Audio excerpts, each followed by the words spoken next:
Kaganapan bago nga umalis ang aking mahal na asawa pabalik sa realidad ng buhay niya.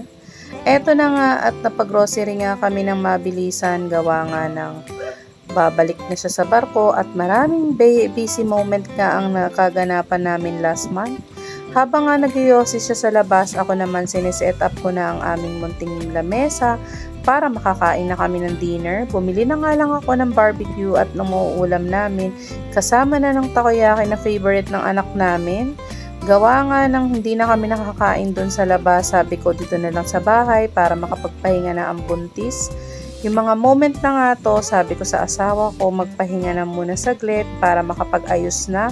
Sa totoo lang guys, eto mga moment na to, ayaw ko talagang sumama sa asawa ko para mag-grocery.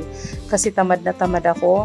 May listahan naman ako ng mga moment na to para ibilhin niya. Simula nga nung dumating siya talaga at nagbakasyon, hindi na nga ako nag-grocery at siya na lang.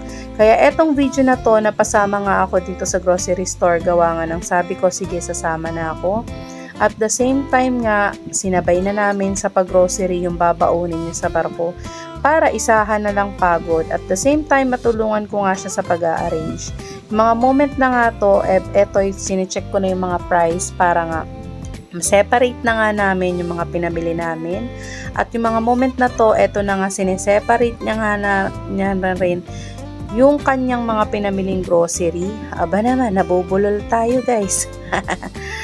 Yung grocery kasi pinamili ng aking mahal na asawa sa pagbaon niya, eto sineseparate niya na. Para naman hindi ako mahirapan at the same time napadami nga kasi yung iba hindi niya naman dinala. Ang ending, napunta nga dito sa ating munting tindahan. Yung mga last month nga talagang napaka-stress ng ating Inday Maria, gawa nga ng syempre namatay ang ating nanay na si Nanay Nita at syempre inaalalayan ko ang aking papa na si Papa Maldo. At the same time, buntis pa ako, madalas masakit ang ulo at the same time nga lagi tayong nahihilo. Yung antok ko talagang grabe. Sobrang palagi na lang akong antok ng first trimester ko. Nagpapasalamat nga ako sa Diyos kasi nga nung nabuntis ako ng first trimester kasama ko pa ang aking mahal na asawa. Medyo naka-adjust ako after second trimester. Etong ang second trimester ko. At yung mga moment na to, sinabay ko na nga sa pag-aayos etong dito sa CR namin. Ganito nga talaga ako. After mag-grocery, lahat na talaga inaayos ko na para wala na akong babalikan kinabukasan para iba naman ang gagawin ko.